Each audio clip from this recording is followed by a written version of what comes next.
We are live. Well, hello and welcome everyone to Sunshine Cathedral Christians and Cocktails. Thank you for joining us on this Monday evening. We're glad you're with us. Of course, our panel have their glasses in hand of whatever they're drinking. So we're toasting to you for another week of being with us. I won't ask what everyone has in their hand. That's a different story. But we are glad you're with us, whether you're having a cocktail or not. But again, this is our weekly Sunshine Cathedral Christians and Cocktails. Thank you for being with us. Just a brief announcement. Monday through Saturday at noon, midday prayer. This coming Wednesday, sharing the chair is the Reverend Dr. Dwayne Davis, who is the senior minister of All God's Children in Minneapolis, Minnesota. Dwayne has been at the heart of a lot of things that's happening in Minneapolis right now in the Minnesota area, so you don't want to miss that share the chair this coming Wednesday. But for tonight, we have Christians and Cocktails, and of course, our wonderful panel is Dennis and Tito. There is Sam and Tara, and there's Margarita, and of course, our senior minister, Darrell Watkins. And so, toast to everyone. Thank you for being with us, and let's just dive right into some stuff here. Darrell, it's all yours. All right. No, Benny, to you. You messed me up, Tara, on Sunday. Everything right today I'm leaving the office, and as I'm leaving I say well, Joanne, we're off. Everything I said since yesterday has been a line from Ren. No, so, Benny, to you. Yes, I get it now. I apparently said something in the sermon yesterday was very similar to a line in Rent. She pointed it out. Body provides a comfortable home. So now every line out of my mouth today has been a Rent line. So as it should be. As it should be. Nothing about free corn yet, but all right. That's a little inside joke. I'll tell you. So hey, we love Christians and Cocktails. This is our first. All last year, once a month we met in a bar, and we were calling it something. Theology on Tap. Theology on Tap, yeah. Bible and brewskis and heresy and highballs and whatever. We had all these little things, and it was very popular. We did on Monday nights. It picked up some crowd at the bar, and then we were followed by a really great show after that, a Monday night show, Dame Edna impersonation, and so it was like, Bible and Dame Edna, and it was just, what's better? And we'd have snacks. Well, then the world closed down, right, with the pandemic, and so we decided we would do it online. And to keep some energy going and keep people connected, we do it weekly. And here we are, 14 weeks later, 16, I don't know. I lost track. Yeah. This has become a staple. This has become very important for people because every question can be asked. It may not be answered because, we were doing a round robin a minute ago. A question came up I had no answer to, I had no idea, never even heard anything about it. But someone else on the panel just happened to know. So, But if you ever ask someone that nobody on the panel knows, then you might not get an answer. But we will read the question, just shrug our shoulders and admit our ignorance. But usually somebody knows something and we talk about it. So that's where we are. So Margarita, why don't you ask us? What happens now is I used to pull like questions out of a hat that people would write down. Now what happens is when people email or text, or even people on the panel think of things, we just add it to a list.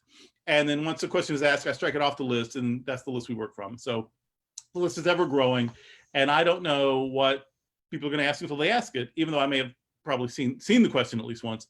I don't know what's going to be asked until it's asked. So Margarita, pick a question for us. Okay, so here's a question. I thought this was interesting. What does God's hand look like in evolution? Wow.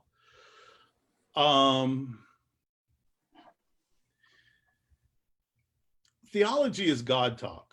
That's what it basically means. It means talking about, thinking about, studying about God. So if you see the world theologically, you're looking for God's presence or God's thumbprint or God's scent, a trace of where God has been. You're looking for God everywhere. And usually what we really earnestly look for, we find.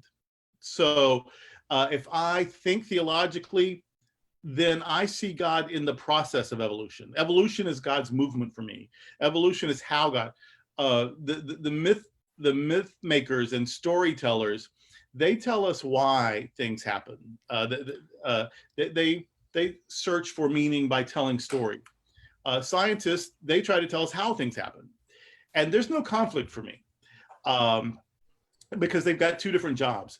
And so someone who thinks of just things very concretely and very scientifically, and they need the formula, and they need to be able to repeat the experiment, and they need their peers to be able to review it and find similar results, they're not really looking for theology a lot, so they're probably not going to see a lot of it, and that's okay. But if I am thinking theologically, I'm going to find God almost anywhere I look, because God is what I'm looking for. God is the source of it all. God is the engine that's driving the process.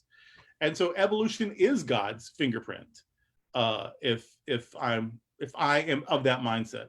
So I don't, where is God's hand in it? God is in the frog's hand, and in my hand, and a chimpanzee's hand, and a baby's hand, and every hand you see, that's where you see God's hand.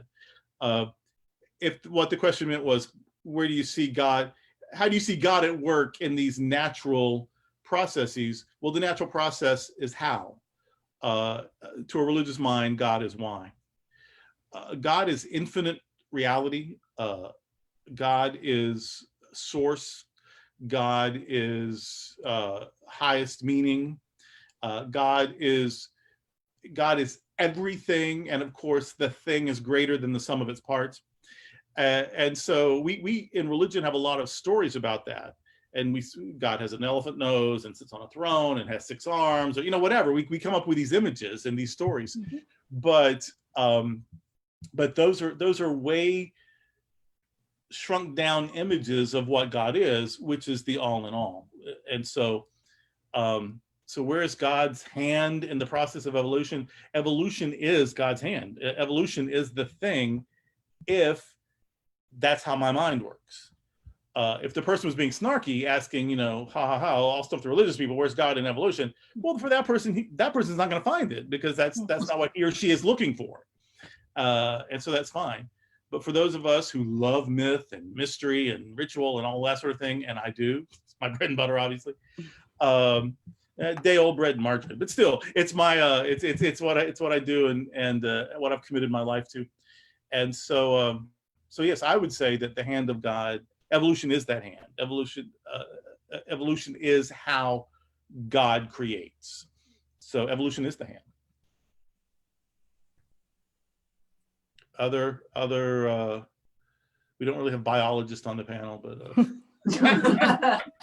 I have a couple of friends who are biologists and who are atheists. I should have, but I didn't know. I should have invited one of them on the thing. They'd have something smart to say, but they're not here. So Robert, ask us another one. Oh, okay.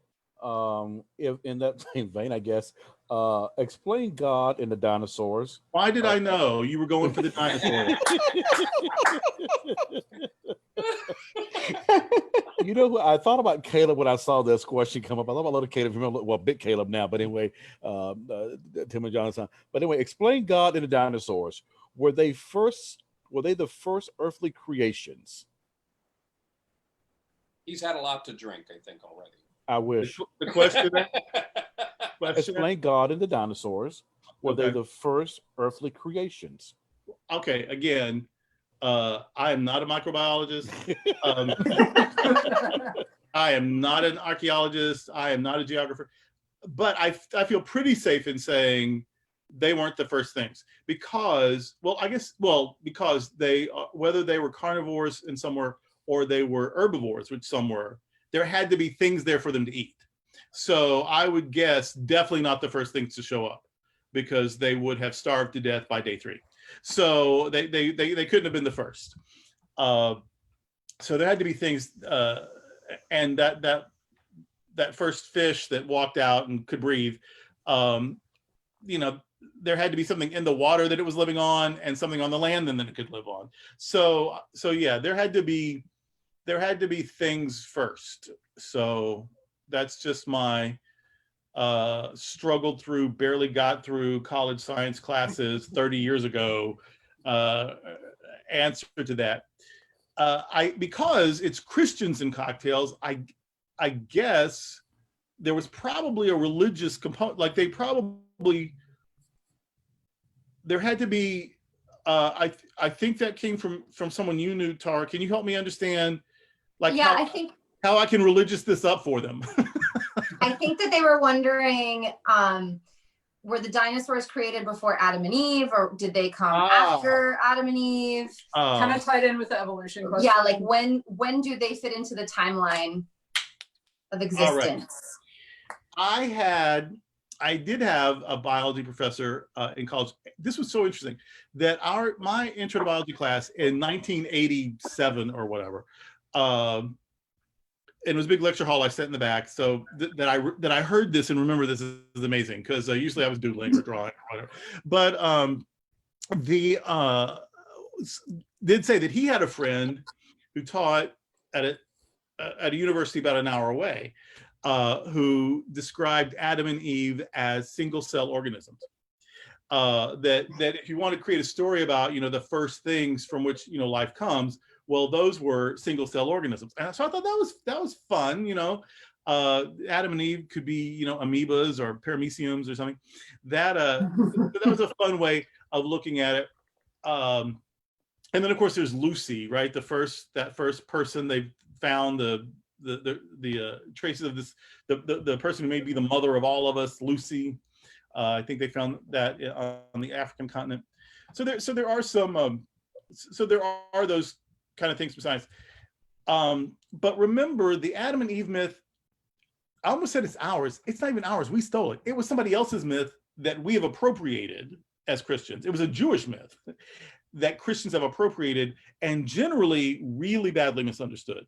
And certainly misrepresented. It is a myth. It is a creation myth. It is a myth of people without scientific methods, as we understand them today, trying to find the meaning of life. Before Sigmund Freud, people still had psyches, and religion is how they would explore that. Before we had telescopes and space travel, people still looked into the cosmos and wondered what was there, and religion is how they would explore that.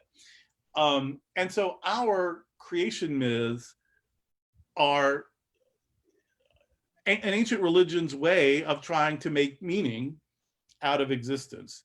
And so when you say, cars are sinful because God didn't create them in the creation myth, you've so missed the point of the creation myth. Or when people say, well, it's Adam and Eve and not Adam and Steve, it wasn't even Adam and Eve, folks. It's a story, and please. And the story tells you it's a story by their names. Adam is the earth. It basically means clay. It means earth being. And Eve means mother of humans. Their names tell you, don't get crazy with this. And so no one had found, I guess, or if they found it, they didn't know what it was, didn't think much about it. No one had found dinosaur remains in the part of the world at the time where these stories are being generated. So you don't see any dinosaurs in there because nobody knew anything about them.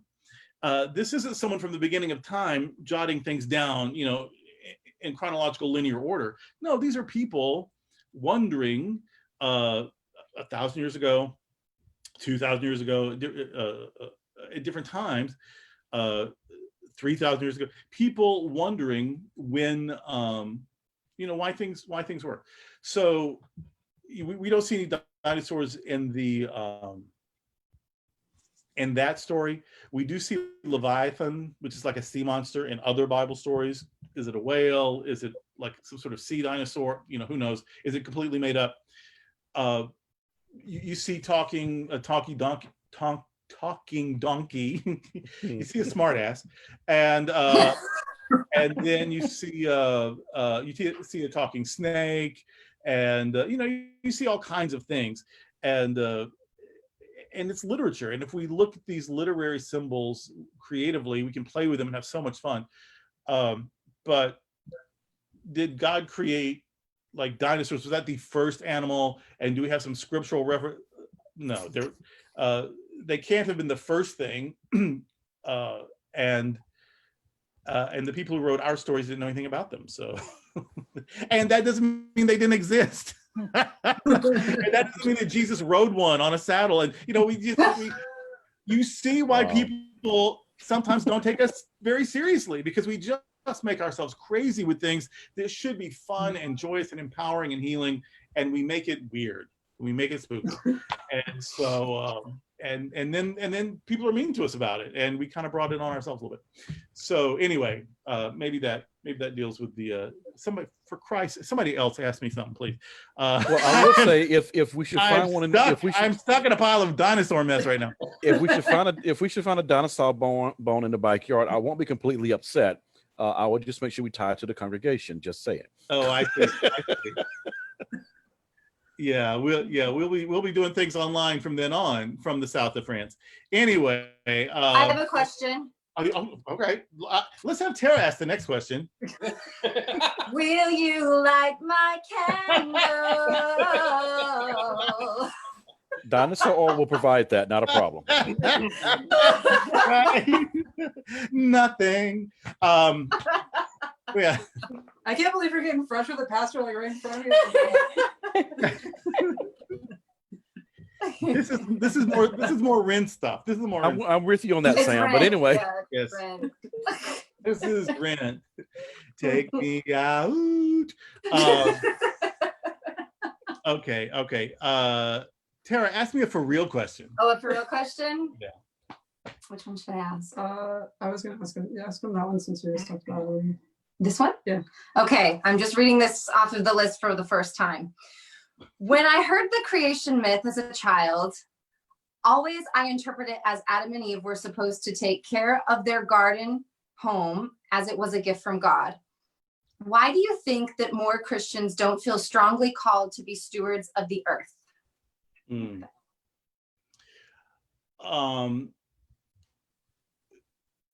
There is a branch of Christianity that even if you're not familiar with it, its thinking has still prevailed in popular culture, I think. And it's that we are the top of the food chain. We're as good as it gets. We're in charge. That we have dominion of the planet. And so we just sort of like invade it and run it and conquer it and control it. And of course, we've just like if locusts invade your crop or an army invades your village, that's destructive. Invasion, it's not.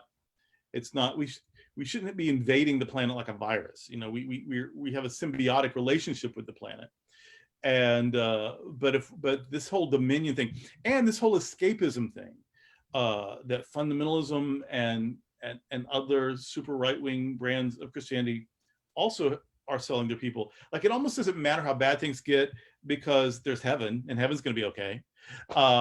And even if we really mess up the earth, those of us who are in the right clique, in the right club, those of us who have the season pass, Jesus is going to come and snatch us up. So there's this whole rapture thing, totally not a scriptural concept, by the way.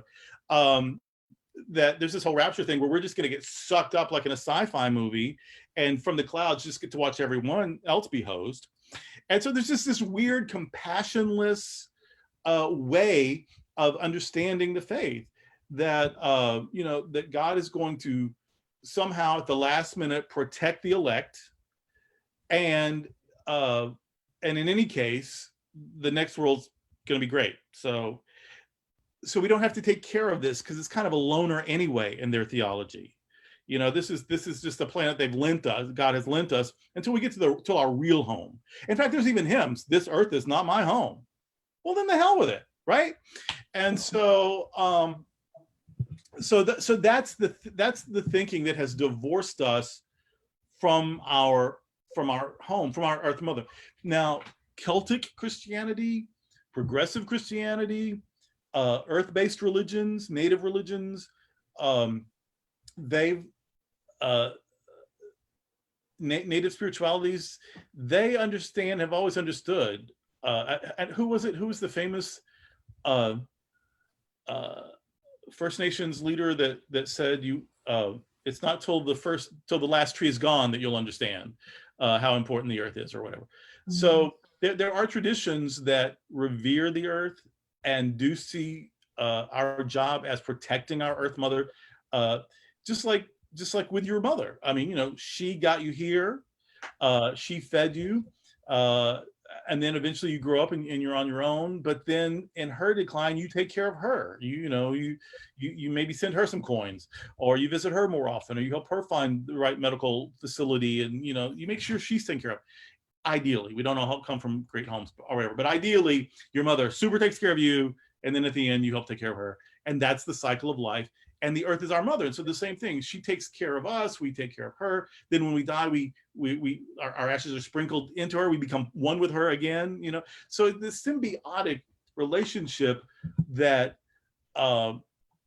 Protestant Christianity, and especially more fundamentalist versions of Christianity, just have overlooked, and to our detriment. You know, we talk about the breath of God and the wind of the Spirit, and then we pollute the air. You know, there's some cognitive dissonance there. We talk about, you know, God said, "Let there be light," and we block out the light with pollution. These cleansing rituals, you know, you have to be baptized, and these cleansing rituals, and yet we pollute the water. And so we have somehow Christianity has fallen into some really destructive cognitive dissonance, and yet the Bible does talk about a renewed earth, about the earth groaning, about God looking at all that God has created and calling it very good. So I think in our tradition we do have calls to be better stewards. What we need is prophets reminding us of that, so that we'll take better care of things. Even just during this pandemic, the pandemic, where we've had to slow down, the earth has begun to heal in remarkable and noticeable ways in just 3 months. Apparently there was a place in the Himalayas that people haven't seen beyond a certain point in generations. And now they're like, oh my God, look what over there, look over there, who knew?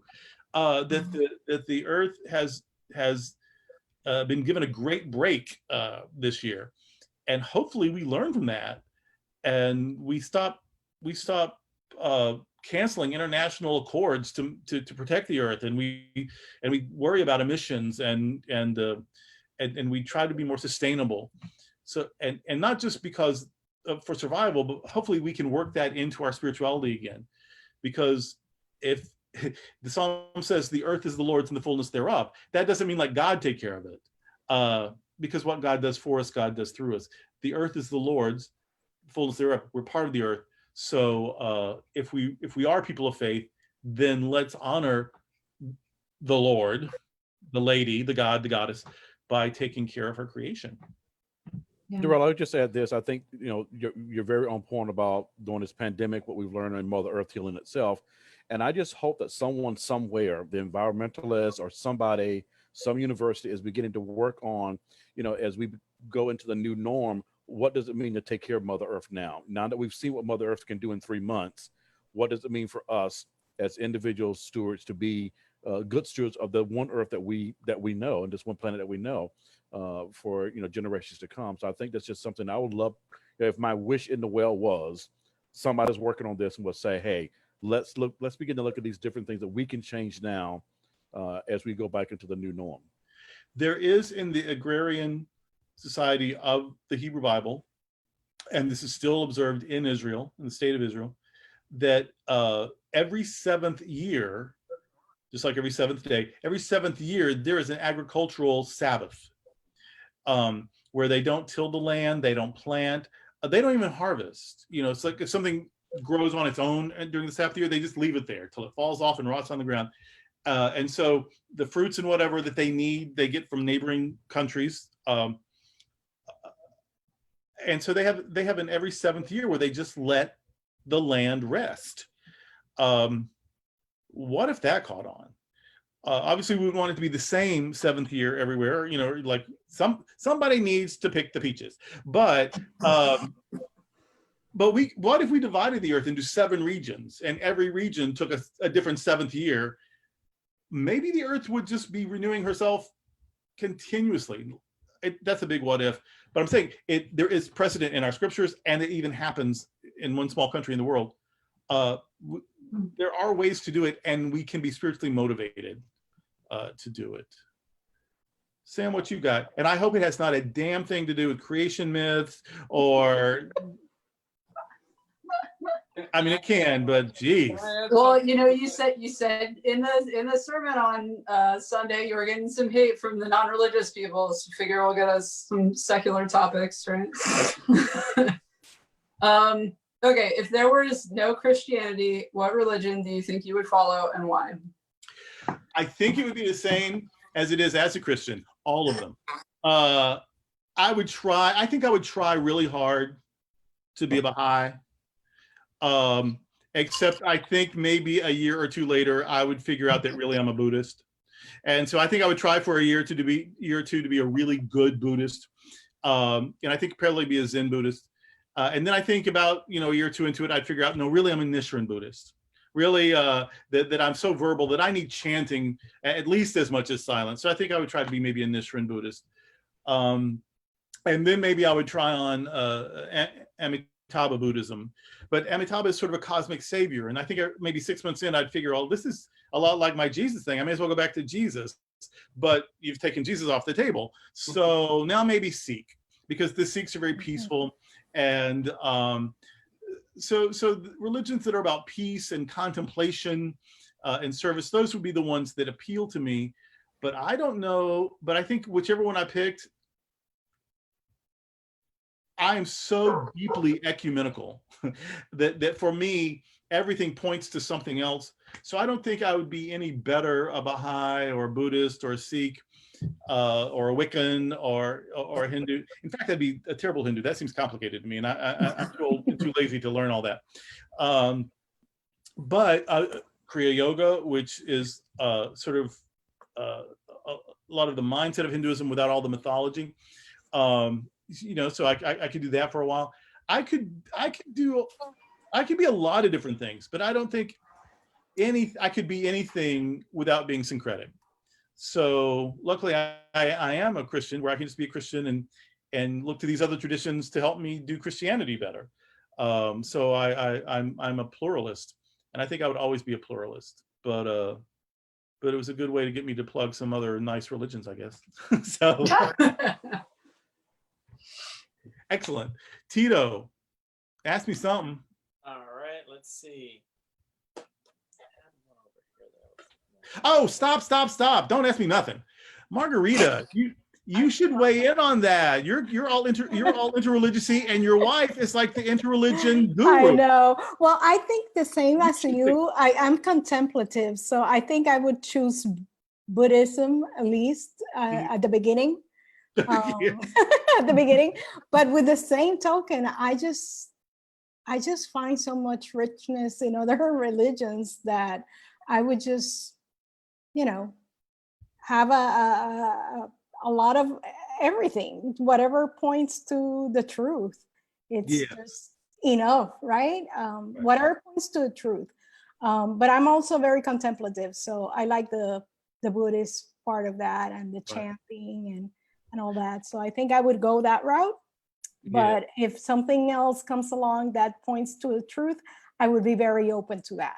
Yeah, I'm so religiously polyamorous. Like already I'm feeling guilty that I didn't say Judaism and who are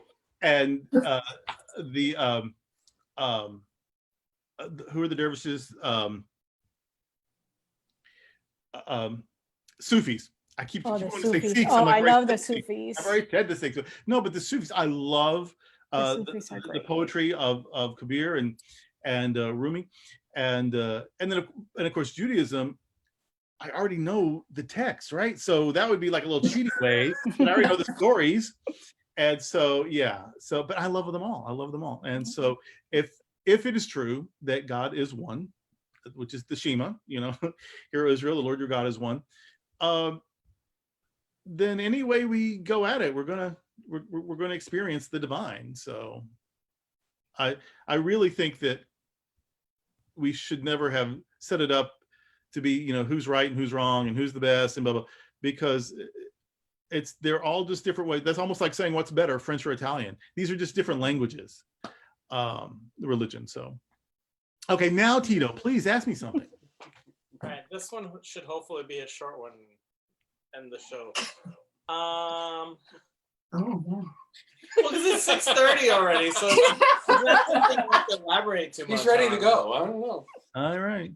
So, why do we sometimes change gender identifying words in some of the songs and readings at Sunshine Cathedral? We in worship, we'll let Lord pass because Lord has a specific contest. Now, if it's all Lord all the time, we change some Lords. But Lord is it's seditious to call God Lord in the Hebrew Bible, the Lord God. That was to say we don't have earthly rulers. Kings at best are sort of like viceroys. They sort of represent God, but only God's in charge. And then in the New Testament, Caesar is Lord of the empire. And to call Jesus Lord, a peasant that the empire kills, to call that person Lord, that is the biggest FU to Caesar you can imagine. It is completely seditious. So I love Lord because Lord is seditious and political and dangerous. And that's what life-changing faith should be. So even though Lord sounds hierarchical, it is actually, in its original context, the opposite of hierarchical. Because we're calling Lord as a nobody from nowhere, or we're calling God Lord meaning we don't have human lords. No one's over us. So so we like that. Otherwise, though, there's never a father. Sometimes there's a father, mother, or a mother, father, but never just father on its own, referring to God. It's always humankind, never mankind. It's not, remember, just man, it's us. We always ask you to rise as you are able, knowing some people might not be able to or even wish to stand for long periods of time. So it's just trying to be inclusive of as many realities as possible. We don't talk about sin being dark or black. We don't talk about being good, being white as snow. I mean, these things have subliminal messages that have really taken us in wrong directions. And so we just try to make God bigger than a Y chromosome. We try to make God bigger than a flashy throne, which through most of human history represents oppression. We're just trying to avoid oppressive theologies and language that needlessly excludes people or hurts people. And so we can keep the tunes, we can even keep a lot of the verbiage, but if it ever suggests that we are innately damaged and flawed and bad, like people love, there's this tune, Just As I Am, we sing it right now. We kept not a word of the, except for that phrase, just as I am. Just as I am, I'm meant to be. And so we changed the words so that it isn't about, we're terrible, God, please fix us. So we don't denigrate human potential or human nature. We have a pretty high anthropology. We don't elevate maleness over femaleness. And we also now know that gender is non-binary. And so even if we were just to talk about male and female, that's still leaving some people out in the continuum, in the spectrum. So we're just trying to be kind with our language so that it invites more people to participate and represents more people. I'm not sure that we do it perfectly. As we learn ways to do it better, we probably will do it better. But if everything you ever heard about God was king, well, then you get the idea that maybe just being a schlepper, with a job and daily task and going to the market and cooking for the kids and taking care of the pets, that's not important, because king is what's divine. Or if God is always Father and Lord, and then maybe, well, where's the mother in all this? Where's our what was that hymn we used to sing, horrible hymn as a kid? Christ redeemeth sinful men. So first of all, I guess women get a break, that they're not sinful, but they also they miss out on the redeemer thing. So it's and people spoke the way they spoke, and they thought the way they thought. This isn't even a judgment on our ancestors. This isn't even a judgment on our forebears. It's just we don't live their lives. We don't live in their world. And so we can do things that speak to our world in our time. And 100 years now, our stuff is going to sound crazy and people are going to change it, and that's fine. But so yeah, we change it. It's not arbitrary. It is intentional to make more space for more people and to redeem God.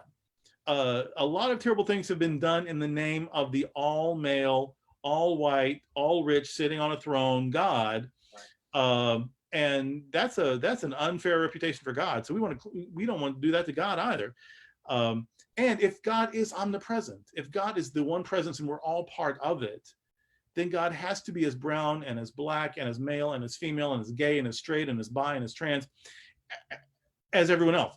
And so it is actually being very faithful to what we think, what we know to be true, what we experience to be true, and what we even find in our own sacred text. We just are trying to make God be bigger for people and allow more room for more kinds of people in the experience. So, and Darrell, I'll just add to that. I think a good question that comes with that also is for people the space to say, why do I believe what I believe when I hear these things being changed? right. You know, am I so tied to them because this is what I was taught as a kid or what I just heard over and over again? But at least the change can hopefully introduce the question of, why did I really believe that about that particular song or that particular prayer or whatever? But it's an inviting question versus attacking, why do you do it? But just say, hey, let me try this on for a minute and say, how does this feel to me? And why do I believe the way I do about various things when I hear them, especially at Sunshine Cathedral? It can help you find things that might need some healing in your life. Also, my first year, 14 years ago already, I preached a sermon about the motherhood of God. It was the scripture, something about some feminine image for the divine. Maybe it was Mother's Day or something. I don't know. And so I talked about, and I went through the scriptures about various feminine imagery for God and mothering images. Moses fussing at God, saying, you know, are these my kids? Do I bend over and feed them? Obviously, an image for breastfeeding. Where in the Gospels, God is like a woman who's baking and she keeps adding yeast until the loaf rises, and the woman who loses a coin and she won't rest until she finds that coin, and so these images for God that are feminine, and even names, you know, for God, El Shaddai has been translated as God Almighty or as God of the mountains. It's also translated, and feminist translators really insist on this, as the Almighty Breasted One, the mother who feeds. The Shekinah glory. Shekinah is a feminine image, actually. Ruach, the spirit, the breath of God, is feminine in Hebrew. Pneuma is the Greek word. It's gender neutral. It doesn't even have a gender. And so anyway, so I was just highlighting some feminine images of God from our own scripture. I wasn't even going beyond that. And this 40-something-year-old white male, gay, and I used to think that gay put you a step ahead of, not always. So he actually confronted me after service. He was, you know, he came sometimes. I don't know that he was super involved, but he came, and he said, I get confronting sexism, but do you have to make God a woman? And he has never one time been back since in 14 years. You put that confrontation so mildly. You well stated.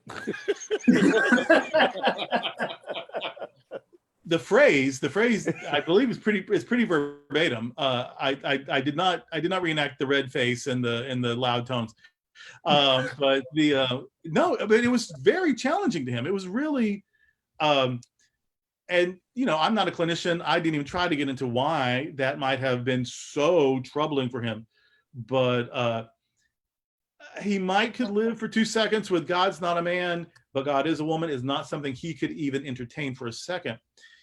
And so that's another thing, is that if we play with liturgy a little bit, we might discover fears, hang-ups, biases that we weren't even aware of. And we can't work on them if we're not aware of them.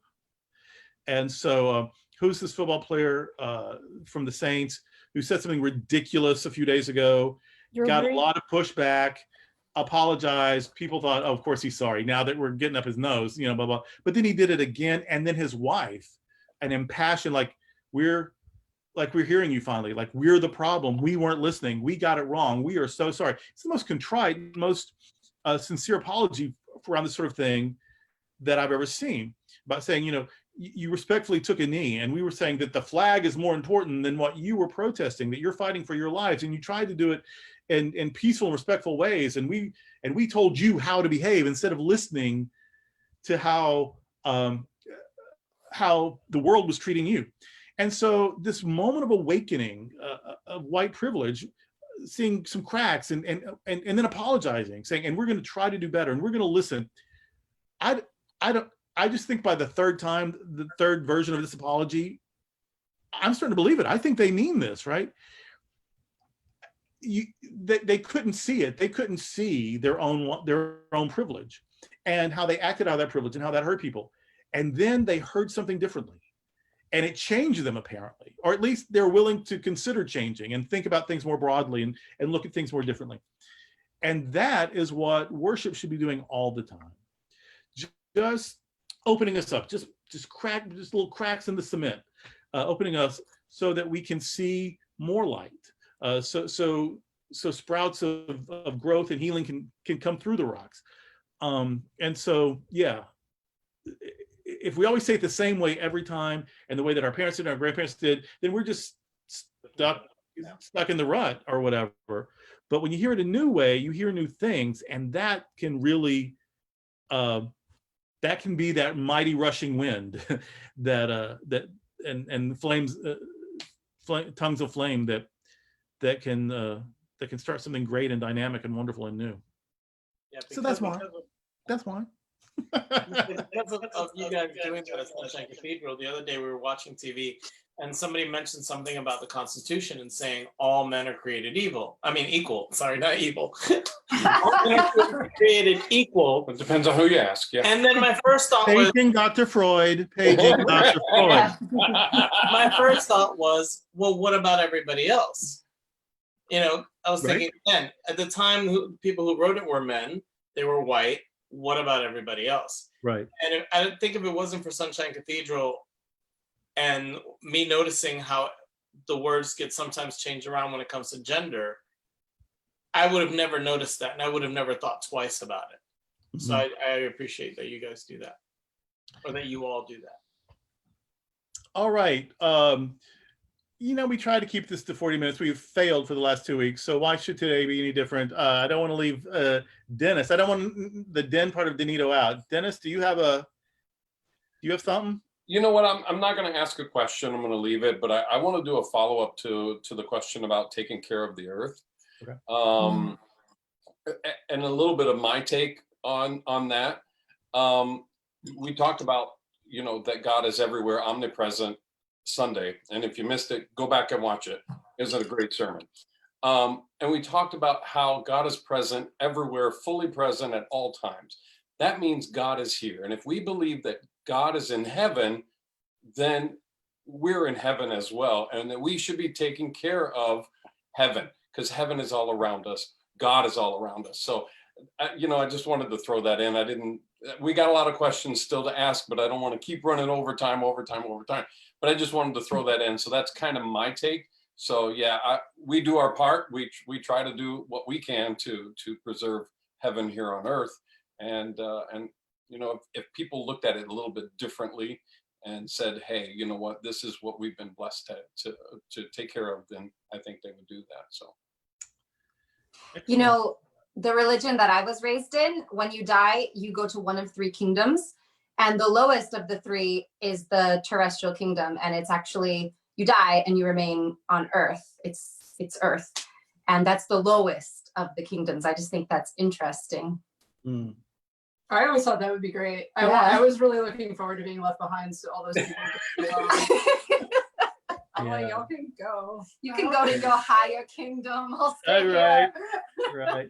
Well, and the whole idea, like, I'm just not even interested in a God who's leaving anyone behind. That's not, and it's not possible. If God is omnipresent, what's outside of God? How could God leave it? Like, how can you get away from God? Now, what happens is that people either, you have to make a choice. Maybe I don't believe God is omnipresent. Well, okay, God over there can do whatever she wants. Leave me, I don't care. But if God is omnipresent, that means present with me. I can't get away, you know, and she's not trying to get away from me. And so the idea of omnipresence, it's the key. It is the primary, it's the bedrock of divine science thinking, which is a new thought philosophy. It changed everything about religion for me. Is that we say God is omnipresent, and if we mean that, if we believe that, that changes everything. And so eventually you have to yield to this omnipresence, and it just takes away so much fear and so much anxiety. Or you have to stop saying you believe in omnipresence, and that's a different kettle of fish, and I'll let someone else deal with that.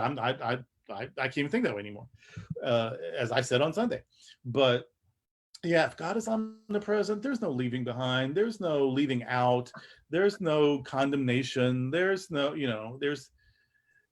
there's just God and us learning how to experience and appreciate and celebrate that more and more and more. All right, folks. Well, I'm going to pull us right there. Wonderful discussion. As the panel gets their final thoughts together, I am just going to run through just the reminders. Monday through Saturday, we have noonday prayer. We invite you to join us here on Facebook Live. This coming Wednesday, for our Share in the Chair, we will have the Reverend Dr. Dwayne Davis, who is the senior minister of All God's Children in Minneapolis, Minnesota. You really don't want to miss that wonderful discussion with him. He and his church and others in the area have been really in the thick of things, going through things right there in Minneapolis. So want to join us for that conversation. Of course, Sunday at 10:30 in the room by reservation for worship, and also 10:30 live on YouTube as well as Facebook. So now we are going to do our round robin. For our final thought, we have gone from dinosaurs to the Constitution to New Thought. God is everywhere. So I don't think we've left anything out on tonight's discussion. So Marguerite, let me start with you. What's your thought? Your closing thought here. All right. So let's see how I wrap all that up. With Mother Earth and the dinosaurs now. So what I think is that taking from omnipresence, if God is everywhere, then God is in every one of us and in everything that we see. So we have to we're connected with Mother Earth and with everyone that we come in contact with. So I think we're calling for more compassion, more kindness whenever I see whoever, either a human or part of planet Earth. And if I'm more compassionate and I have more kindness, then we can start from a better place. That's my final Perfect. All righty. How about you, Sam? With the omnipresence thing, like the way that you guys teach it and the way that I've really understood it has really helped me deal with a lot of sort of large conflicts that I have with, people in my family that disapprove of me and other things like that. It's really allowed me to sort of take like that understanding of it, that God is in everyone. We have to recognize that, rather than the sort of good and evil approach that those people may be taking against me. It's given me a lot of inner peace when I'm able to think about it that way. Cool. Dennis. Well, a friend of mine posted something on Facebook I think it was last Sunday. And he said, if your church didn't address the racism crisis that we're having here in America, you should leave. And then I was able to say, and come to another church that actually did address the issues. And what I love about Sunshine Cathedral is that we're not shy about addressing what's going on and tying it into, the lesson for the day that we get. So if you're looking for an all-inclusive church, this is it. And we welcome. Tara's going to sing hers for us. I am. Only thing to do is jump over the moon. I love it. When they talked about the lactating beast, all I could think about was the milk from France. No, I actually do have a thought. I just had to. I had one, and then Sam made me think of something different. So I'm actually going to share what you made me think about with the omnipresence and seeing God in everyone. That made me think about, I'm a school teacher, and I teach 700 elementary students from age 3 to 10. And on any given day, I have 250, 300 kids going in and out of my classroom in 30-minute segments. And not only when I'm having difficult days or less patient days, I try to see God in all of those precious little beings. But another thing that helps me is I decided to look for acts of love and to watch for love. Even among children, they're the best at expressing it. And that really helped me get through the difficult days, or the days that, I wanted to pull my hair out, because there was so many acts of love between the children, and I learn so much from watching them. So Nice. Wow, Yeah. nice. That's really beautiful. All right, Tito, bring us home.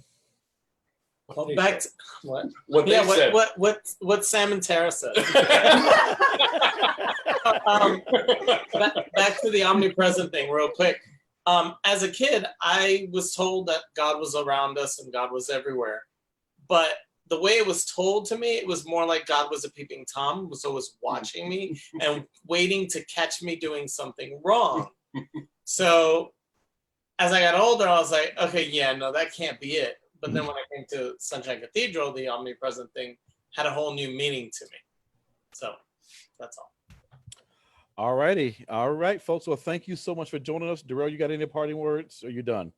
I'm done. That's All righty. Well, thanks everybody for joining us. And we're going to raise our glasses one more time to say thank you for being with us this evening. We hope you'll join us next Monday, Christians and Cocktails, every Monday at 6 p.m. right here at Sunshine Cathedral. Have a great week. Be well, be blessed. Thank Take you. care, everyone. Bye-bye. Cheers.